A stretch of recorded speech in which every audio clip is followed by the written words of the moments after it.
This is Sneaker Gears. My name is Levi, and welcome to a special episode of Power Gears. We're going to be looking at the 30-year evolution of Nike training shoes and how that has evolved into the Nike Metcon Free. Just over 30 years ago, in 1987, Nike actually brought a shoe to John McEnroe that was a prototype. It was actually supposed to take the cushion of a running shoe with the lateral stability of a tennis shoe. Now, they sent it to him, and he loved it. Started playing it, even though they told him, hey, don't wear it yet. He pulled a Jordan and said, hey, this works for my game. I'm going to wear it.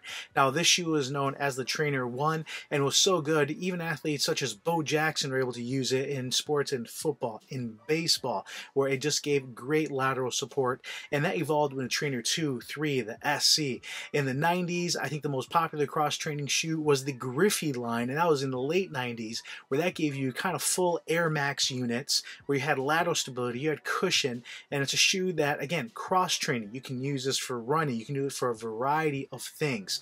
Fast forward to the early 2000s, and you have Michael Vick's line, and it really starts evolving where Nike takes into account that athletes are doing a lot of weight training. Now, if you think of professional athletes in the late 80s, early 90s, especially in baseball, in basketball, they really weren't starting to lift weights yet. It was really working on technique and just raw natural talent. So in 2004, Nike actually launched their Nike Free line of running shoes. That was able to give you a barefoot-like running experience and really just allowed you to work on different aspects of your strength, your core work, your balance, a lot of the muscles in your foot. And they took that technology, and again, fast forward a little bit more recently, 2012, and we have a few shoes here we can take a look at, and Nike brought you the Nike Free Trainer. Now, this is the 3.0. And I still love this shoe to this day. This used the Nike training philosophy of having that lateral stability, and it does have that Curium upper. Has the Nike Free for the flexibility, light cushion, so it gives you just enough, but they gave you a pretty solid heel. So this came out in 2012, and Nike really evolved in 2013, bringing you the 5.0. Now, this is something that gave you, again, a little bit more cushion, a fairly stable heel, and they evolved with this, the 5.0. They have a 7.0, and that worked on different heel heights and cushioning levels. But really, that evolved into 2018, where you have the Nike Trainer V8. Let's take it back to 2014, though, and Nike came out actually with your Nike Metcon 1. Now, this shoe was catering to your CrossFit market that the Reebok line with their Nano was having some tremendous success with. And this is something that is meant for either heavy lifting or just doing a lot of reps. So what happened is, obviously, in 2014, 15, as we're evolving, Nike really started segmenting their training shoes. They didn't have that kind of all-in-one, buy one shoe does everything. They had shoes such as the Ultra Fast meant if you were sprinting. So this is something that has a spring plate, has zoom in the heel, but really not quite meant for agility. It doesn't have a lot of cushion.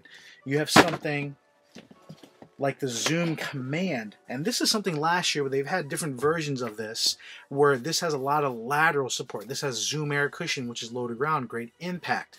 Doesn't have quite the flexibility if you want to go for a nice, comfortable, long run, and I necessarily wouldn't lift in this. Obviously, got too many shoes. Obviously, with the cushion being the way it is. So really, if you're looking for that one shoe that does everything, Nike tried to combine that with the Nike Metcon DSX. So the DSX came out about 2 years ago, and this was a Nike Metcon, but they added 4-foot flexibility grooves. This is the DSX2. They added fly knit for just that lightweight.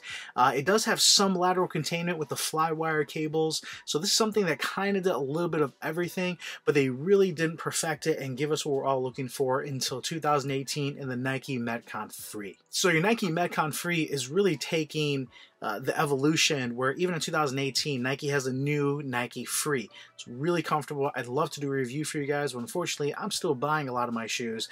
Love to have some sponsors or whoever wants to send some shoes my way where I can do some testing, but they have their Nike Free running shoe.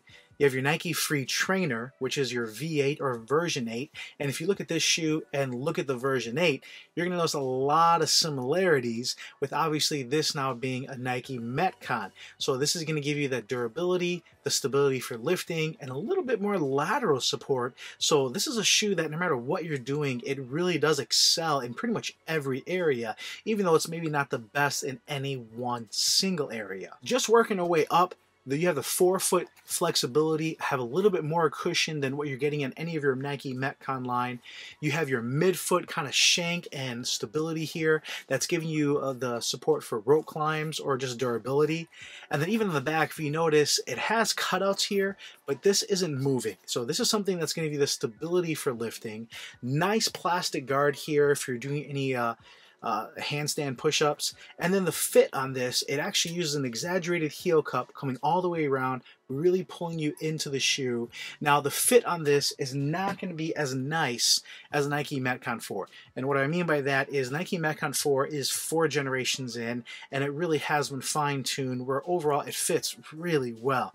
But they've taken the approach where the Nike Metcon Freewear, I would be surprised if this doesn't fit people. Whether you have a wide foot, whether you have a high instep, this is something that anybody is going to be able to try on, get a comfortable fit, use the flywire cables to really pull you into the forefoot. You may have to use different lace structures. If you can see, I use the second lace holes to get a better pull into the back of the shoe, and that worked out great for me. Now again, you could say, oh, I want a shoe for lifting. Maybe get a Metcon 4. I want a shoe for running. Get a running shoe.